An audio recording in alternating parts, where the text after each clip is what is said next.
Okay, so today guys, ang i-discuss natin is about trading psychology kasi most of the time, nakakabasa ako sa comment section, pati na rin naman sa mga estudyante ko na meron silang nadideal na problema dito sa kanila psychology.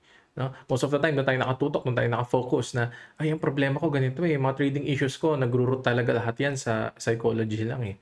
So, i-focus natin yan. But before we proceed on my outline today, ay ito yung konting recap ng ating trading challenge. We made $5,000 sa previous week natin. 41% yung win rate ko. Mababa siya. Profit factor is 2.32. So, combined kasi yan, ang challenge ko na tinitake ngayon is $400,000 and nasa more than, ano lang yan, 5%. More than 1% lang yung gain na yan in 1 week. So, ito yung binabanggit ko ng mga nakaraan pa na pag nag-focus ka on your capital, at ang kailangan na lang natin is not about a one big winning trade. It's about a consistent na result return. Doesn't matter kung 1%. Kasi kung ma-scale up natin to into 1 million, which is our minimum target this year na makuhang prop firm funding, 1% of 1 million is 10K. So if you can provide at least 1% per week, kahit na 1% per month, no? Good return pa rin siya. So think in terms of percentage lang tayo kasi kaya nating scale up yung capital using this prop firm challenge. Pero kaya ako nireview ng konti to, though hindi natin, siguro sa ibang video na natin i-recap review to. Kasi guys, I need you, kung meron kayong marirecommend na journaling tool na talagang specific dito sa MetaTrader, ay kung pwede i-comment nyo sa baba kung ano yung pwede kong matignan.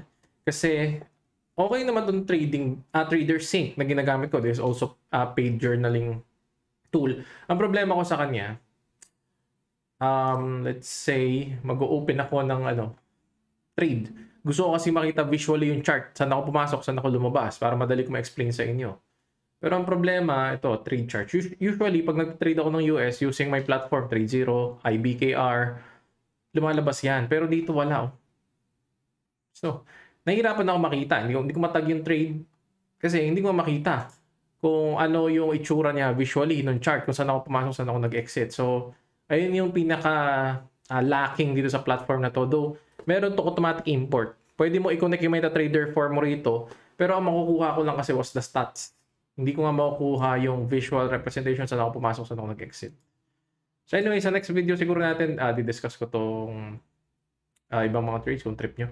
So anyway, punta na tayo dun sa ating psychological na topic.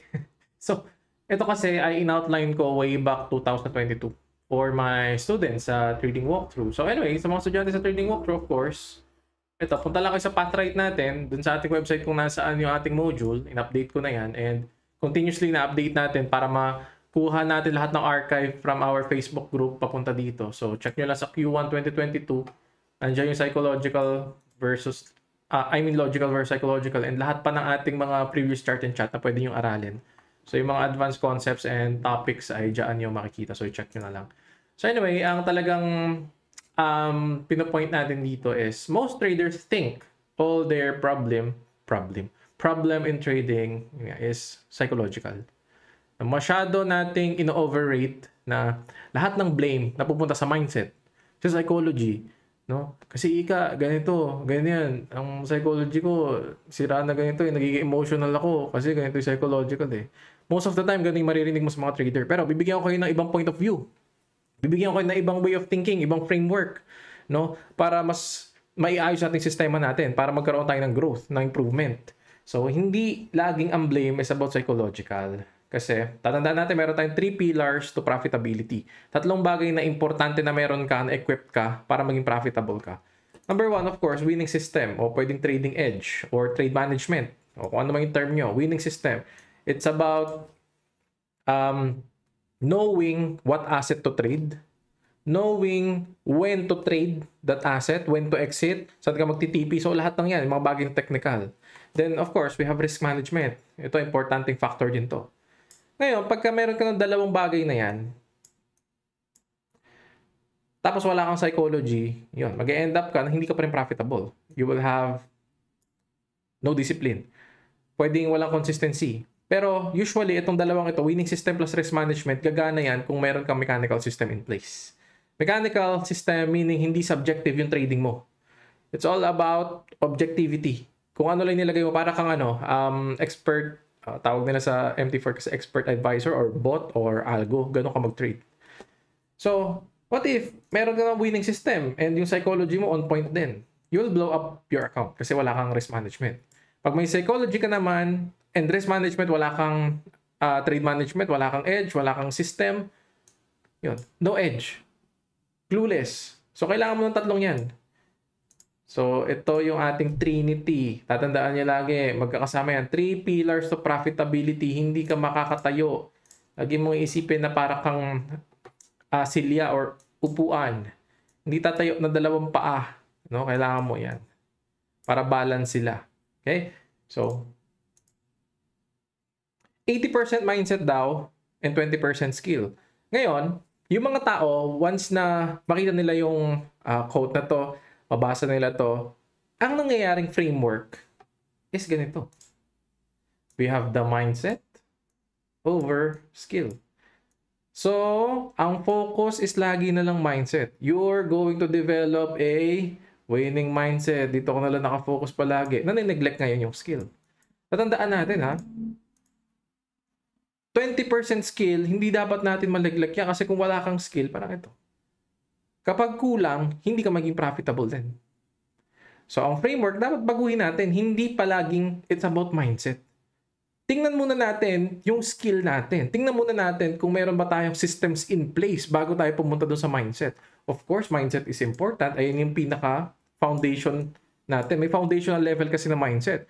Bago ka pumasok sa kahit na anong aspeto man yan ng magnenegosyo ka, sa career mo, sa kahit na anong endeavor na piliin mo, mindset palagi. Meron ka dapat winning mindset. Dalawa kasing bahagi yan. We always have a positive belief and we have negative or limiting beliefs on any aspect ng buhay natin. Lagi may positive at mayroon negative. So may foundational tayo na mindset na kinakailangan to build upon. Kasi hindi ka naman talaga magtatagumpay with a negative mindset. Sa trading, tingin mo ba uusad ka kung negatibo ka sa trading? Kunyari, sa external factors sa trading, ang trading tingin mo sugal. No? Ayun yung external factor niya. Internally naman, kunyari, tingin mo, bobo ako, hindi ako makakausad sa trading. So, yung mga negative beliefs na yon, foundational mindset, tingin mo, pagka naggawa ka ng foundation na puro negatibo, magkakaroon ka ba ng positive na result? Tingin mo? So, may foundational talaga na kailangan. Pero, kapag ka ngayon, let's say, you're already an intermediate trader, tapos lagi napapansin, mindset talaga yung problema, mindset ganito. Tingnan mo muna yung skill mo.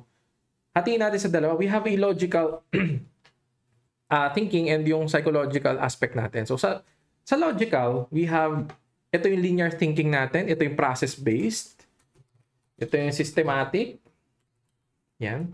Sa psychological, syempre, nandito yung emotions natin, behaviors natin. Mostly ito emotions. And highlight natin. So, sa logical, nandito nakapasok yung proseso mo. Nandito yung sistema. Kung pupuntahan natin yung mga common trading issues natin ngayon, ito, most of the time, no? Pwede nyo itong dagdagan kasi marami pa talagang issue sa trading. Pero ito yung common, number 1, kunyari, overtrading. Sisisihin mo agad. Kaya ako nag-overtrade. Kasi nag-overtrade ako kasi based on emotional ako eh. Kaya ako nagre-revenge trading kasi gusto ko agad babawi eh. Galit ako eh. Kaya ako nag-oversize kasi ito eh. Ayan, lagi natin pupuntahan psychological problem. Maging focus natin now. Ito. Baguhin natin yung framework. Mental framework natin. Yung perspective natin. Kapag may issue na nag-occur sa'yo, let's say overtrading, tatanungin mo muna yung sarili mo, is there a system in place? System. May sistema ka bang ginagamit para ma-counter mo yung issue na to? Let's say, 3 taon ka na nagtitrade. O kahit sabihin natin 1 taon ka na nagtitrade eh. Ginawan mo ba ng step systematically para ma-overcome mo yung overtrading? O palagi na lang, teka, psychological lang to, kailangan isuppress ko emotion ko. No? Anong step yung ginawa mo? Kasi pwede kang, checklist na system. Checklist na system meaning, sinimplify ko lang, hindi ko alam kung may proper term doon o ang ibig sabihin ng checklist, let's say, ito, overtrading. Over trading. Maglalagay ka kunyari ng limit. Maximum trade per day is only, ang allowable mo lang na trade is 5. Hindi ka pwedeng lumagpas doon. So magkakaroon ka ng checklist. Lagay mo ng boxes. Doesn't matter kung manual mo to gagawin o gagawa ka ng digital copy sa Notion mo, kung saan mo trip. Let's say, okay, first trade. Okay, second trade. Third trade. Fourth trade. Fifth trade. Okay. Ay, gusto ko pa mag-trade.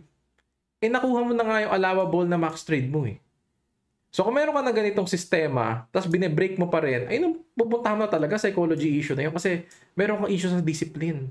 Kailangan mo ugatin yon. Saan mag-uugat yon? Babalikan mo yung iyong mental models, itong framework mo, itong foundational na mindset mo. Bakit nagkakaroon ako ng problema sa disiplina? No, baka sa ibang aspeto ng buhay mo may problema ka sa disiplina. So, doon ka babalik. Psychology talaga. Kasi meron ka ng systems in place eh.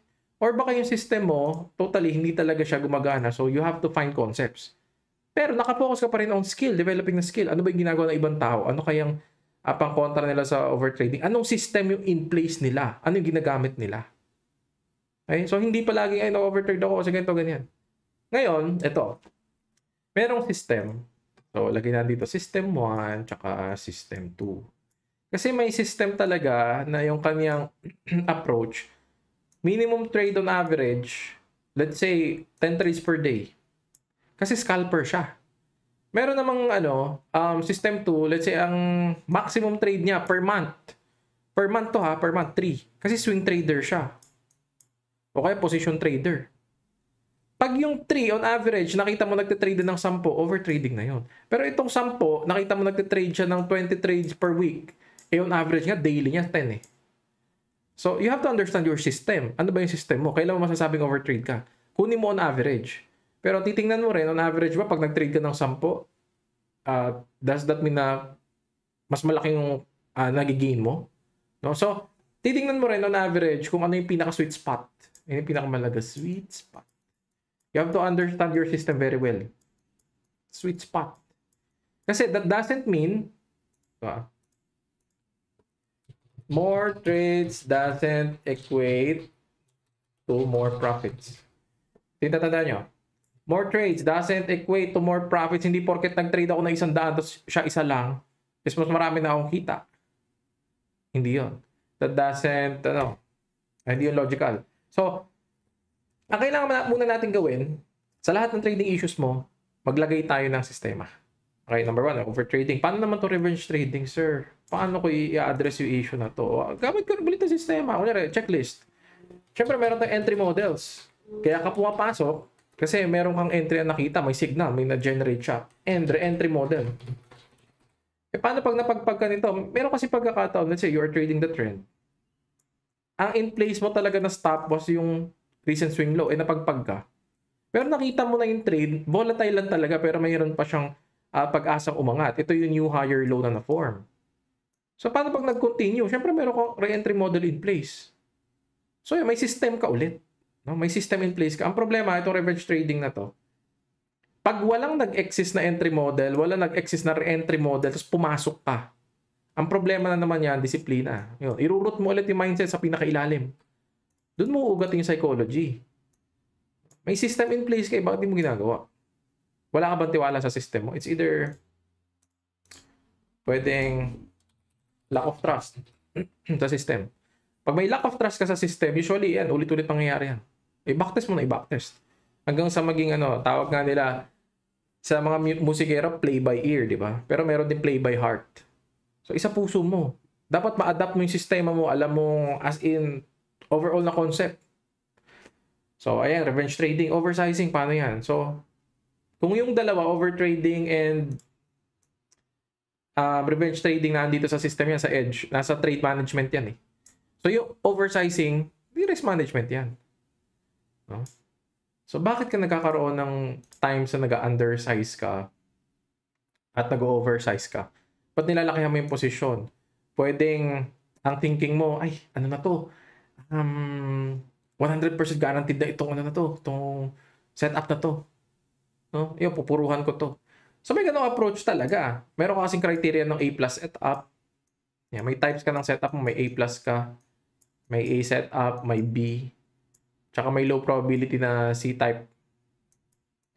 Usually, kunyari, nakita mo A plus talaga. Usually, nagkakaroon ka ng subjectivity on your risk management. Kunyari, 1 to 2% pwede mong i-risk.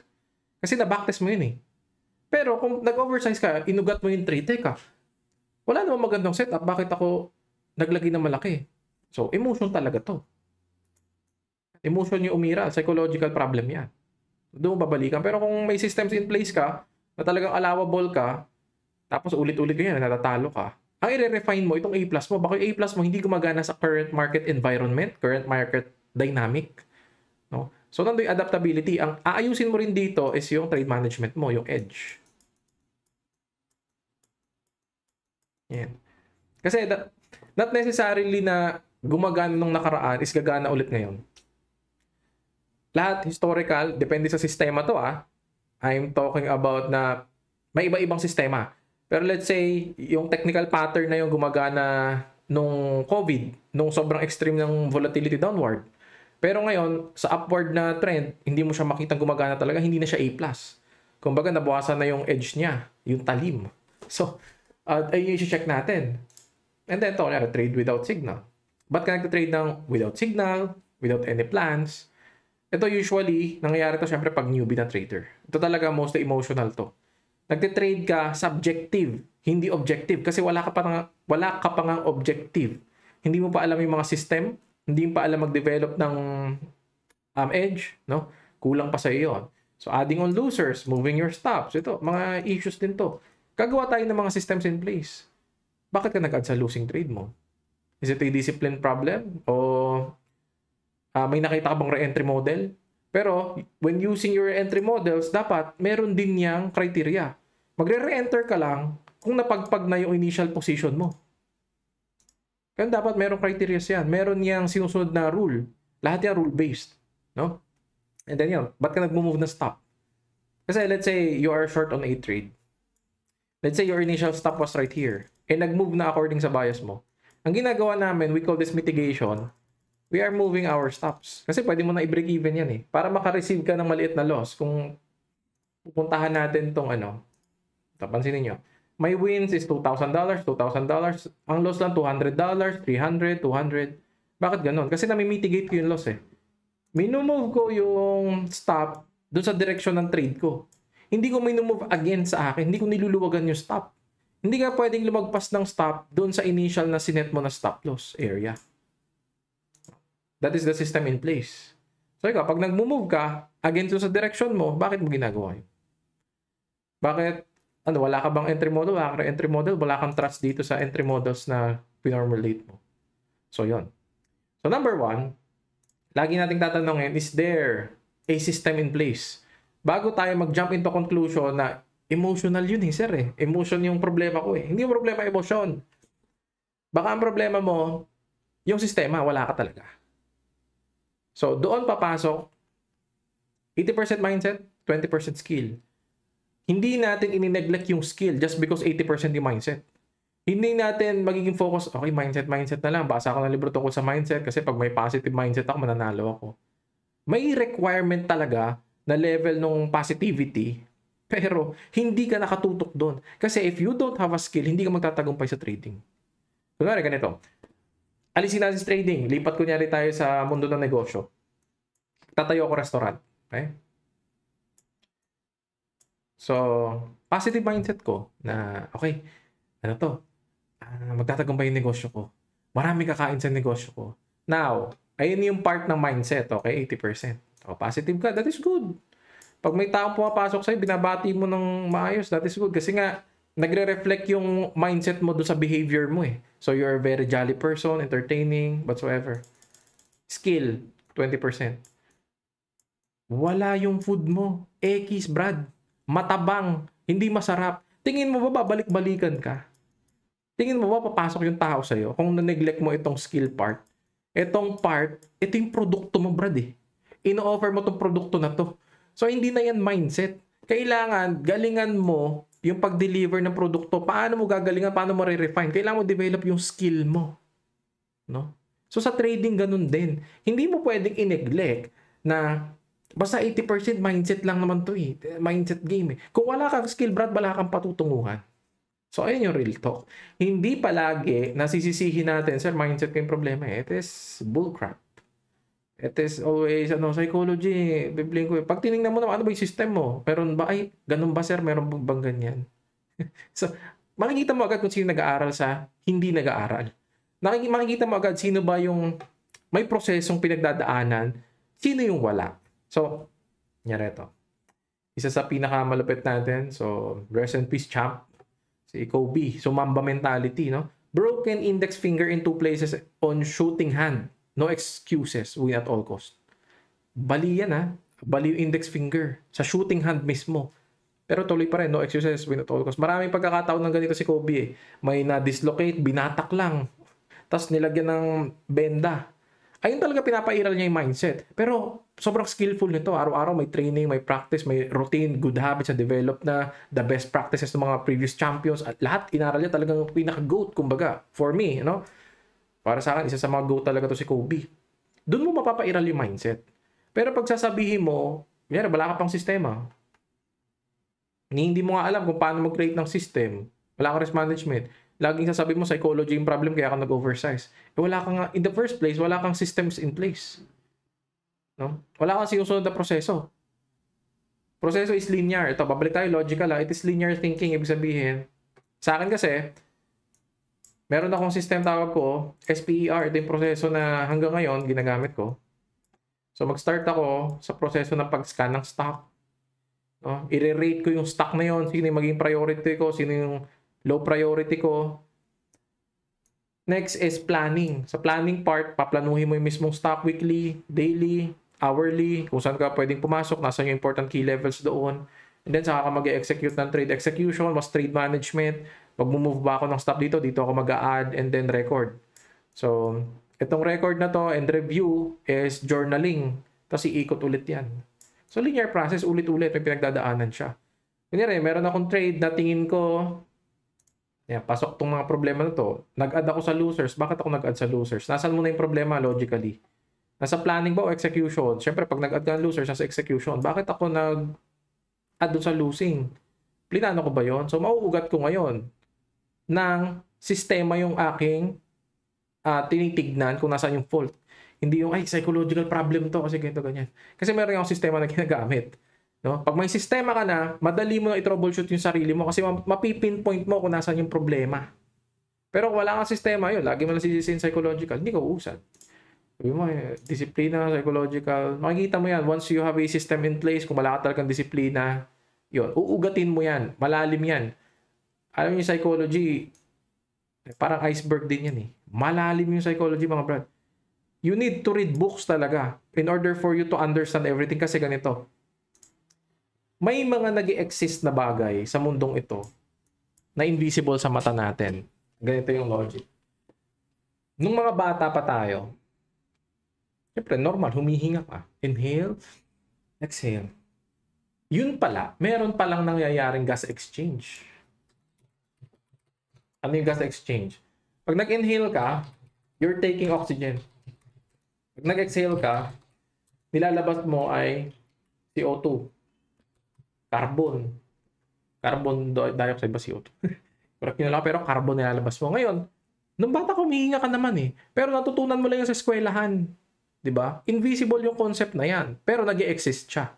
Ganun din sa trading, may mga bagay na invisible. Kasi hindi pa lang natin na-define. So, kailangan, para ma-define mo talaga, lahat ng, kunyari, nasa psychological part ka talaga. Nasasabi mo, sir, legit talaga, psychological yung problema ko. Kailangan maging mindful. Ito yung aralin mo, mindfulness. You have to be aware of everything. Meron tayong internal and external na mga causes ng kung bakit natitrigger yung emotion mo. May mga factors yan eh, internal, external. Internal, sa mga previous experiences mo, mga pinagdaanan mo. Mga external factors is sobrang volatile na market, nakapekto sa'yo. Something like that. So, malalim to.